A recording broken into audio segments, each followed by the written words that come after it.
gives me great pleasure to introduce our guest tonight. Ralph Nader has authored or co-authored over 24 books. He's one of America's most passionate and effective social critics, a consumer crusader for decades. Your cars are safer, your food is safer, your water is safer because of the activities that Ralph Nader has been involved with for several decades.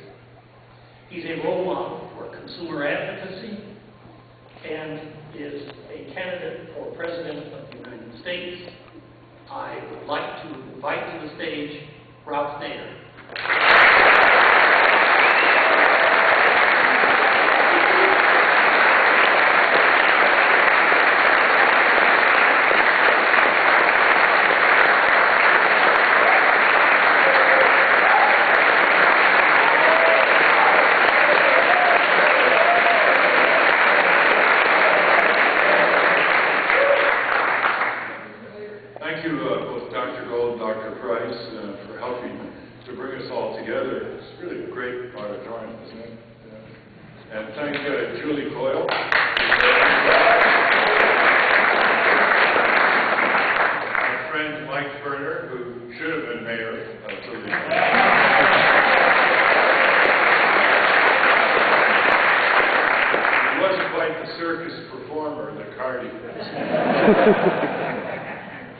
A little too serious.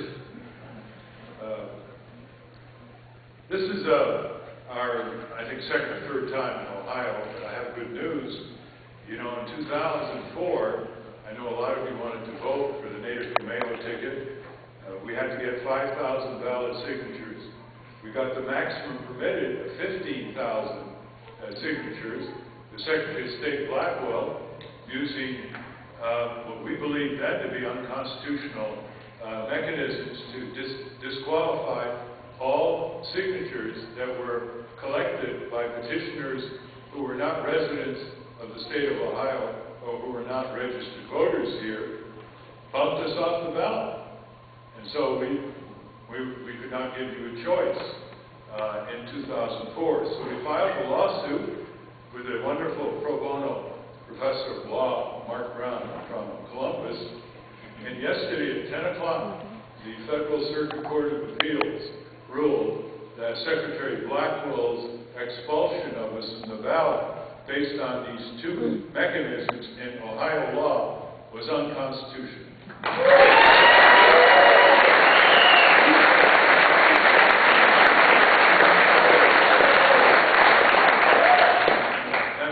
That in the future, candidates who are independent or third party are not going to be harassed by these two exclusionary provisions and can bring their friends in from New York or Indiana or wherever, this is one country after all, to collect signatures for people running for office. And that's very, very important. A few weeks ago, we won a similar Ninth Circuit Federal Court of Appeals case that invalidated a similar provision in Arizona's law.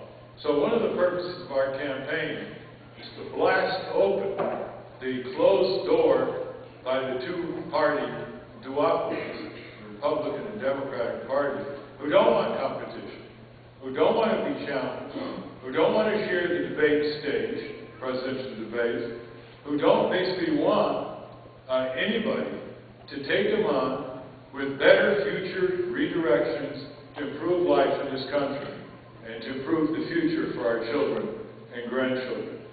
That is why they have rigged the system in order to dominate it, and by dominating it, they can never regenerate themselves because they are not exposed to the competition of displacement. If nature didn't allow seeds to sprout, could nature regenerate itself? If business didn't allow entrepreneurs and small businesses to have a chance to compete, could the business community regenerate itself? I think the answer is no on both scores. Well, then why have we allowed two giant parties who dial for the same giant corporate dollars, who day after day sell off pieces of our government to big business who day after day use your tax dollars to subsidize these corrupt, mismanaged businesses like the Wall Street crooks and speculators. $700 billion is the latest installment, and they've added more since in Washington. The same two parties who want offshore drilling, who were complicit in the criminal war invasion in Iraq, who waste enormous amounts of your tax dollars, insulting the trusteeship that all tax dollars should be accorded by a bloated, wasteful military budget that Eisenhower warned about in his farewell address, the military-industrial complex. Two parties who refuse even to supply the essential budgets, and they're tiny compared to military weapon systems, to enforce the food and drug laws, the occupational safety and health laws, the environmental laws, the railroad safety laws, the auto safety laws. You could take all their budgets together, and it wouldn't amount to what is now spent on the boondoggle missile defense program that the American Society of Physicists itself, physicists who consult with the Pentagon, have decreed unworkable. Unworkable. It's too easily decoyed. They've already spent over $150 to $200 billion of your money on that boondoggle, and it doesn't come close to working.